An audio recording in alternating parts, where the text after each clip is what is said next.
Assalamualaikum warahmatullahi wabarakatuh. Apa kabarnya teman-teman semua?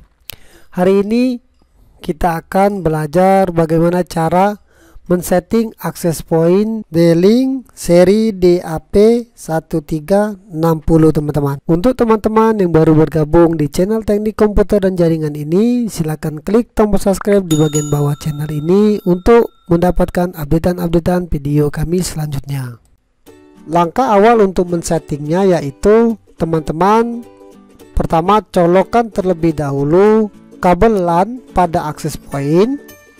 Kemudian untuk ujung satunya lagi colokkan ke LAN yang ada di bagian komputer. Lalu pastikan lampu pada indikator access point bagian LAN-nya menyala. Langkah selanjutnya adalah teman-teman silakan masukkan IP address yang satu kelas.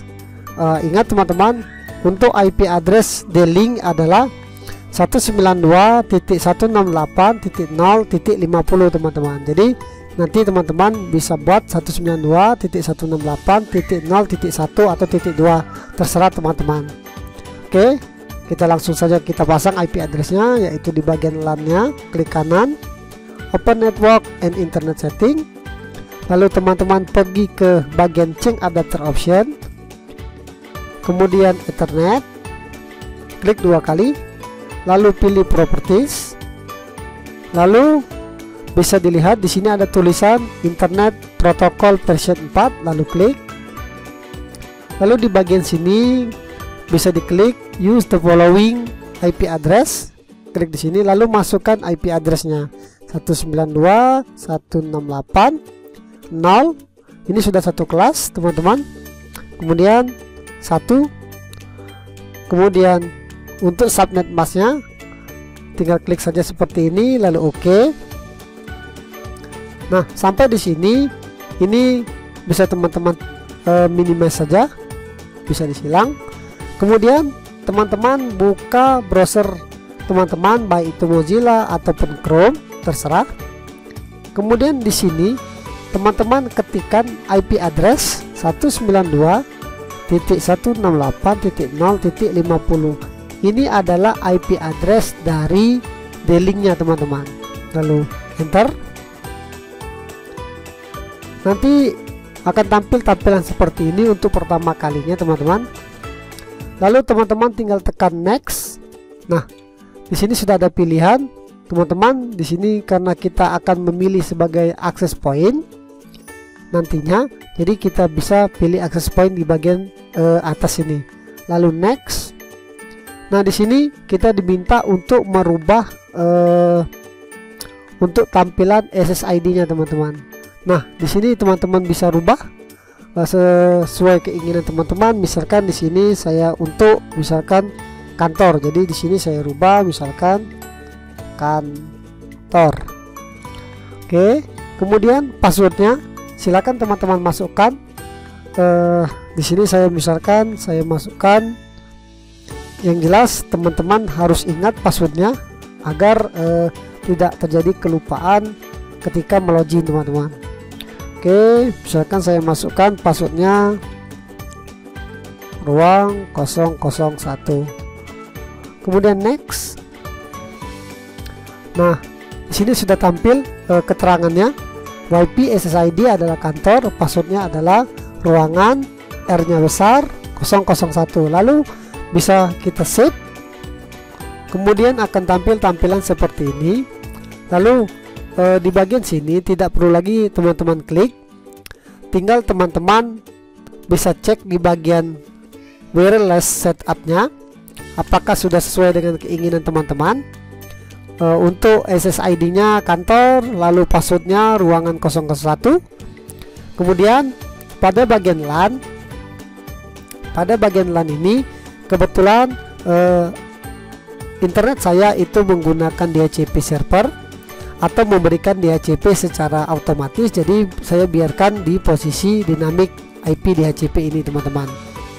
Kemudian yang perlu kita setting adalah di sini tidak perlu saya setting lagi. Jadi intinya teman-teman, ketika kita telah mengklik setup tadi, lalu di bagian wireless dan LAN ini, jika IP address teman-teman itu atau jaringan internet teman-teman itu bersifat DHCP, jadi tidak perlu lagi disetting. Kemudian yang perlu kita setting selanjutnya yaitu di bagian maintain. Dan maintain ini perlu kita rubah yaitu bagian new passwordnya teman-teman.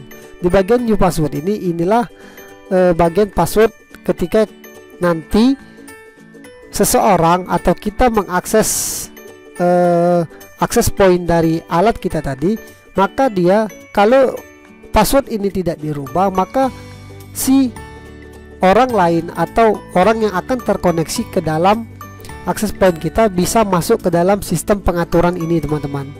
Jadi ini kita bisa berikan password misalkan yang tidak harus diketahui oleh orang lain. Jadi kita masukkan misalkan untuk passwordnya, oke, saya tulis lagi. Nah, oke, selesai. Lalu kita klik save. Langkah selanjutnya adalah kita tinggal mencabut terlebih dahulu kabel yang ada pada access point, lalu menggantinya dengan kabel internet kita teman-teman. Lalu pastikan kabel internet tadi benar-benar terpasang. Kemudian setelah kabel terpasang teman-teman, silakan cek lampu indikator internet dan LAN itu pastikan menyala. Setelah kabel jaringan internet tadi terkoneksi ke access point, lalu kita uji dengan cara mengklik WiFi pada bagian bawah ini. Lalu kita lihat sudah ada SSID atau nama dari access point tadi yang telah kita ganti, yaitu kantor. Lalu kita klik connect, lalu dia akan meminta password. Masukkan password yang kita telah setting tadi, yaitu ruang 001. Kita bisa lihat. Oke, lalu next, yes. Setelah seperti ini, kemudian kita buka browser, lalu kita bisa ketikkan di sini YouTube. Apakah sudah terkoneksi atau belum? Kita tunggu. Mungkin jaringan saya lemot teman-teman. Nah teman-teman, sudah bisa dibuka seperti ini teman-teman. Artinya internet kita sudah terkoneksi. Oke teman-teman, sampai di sini dulu. Semoga bermanfaat. Wassalamualaikum warahmatullahi wabarakatuh.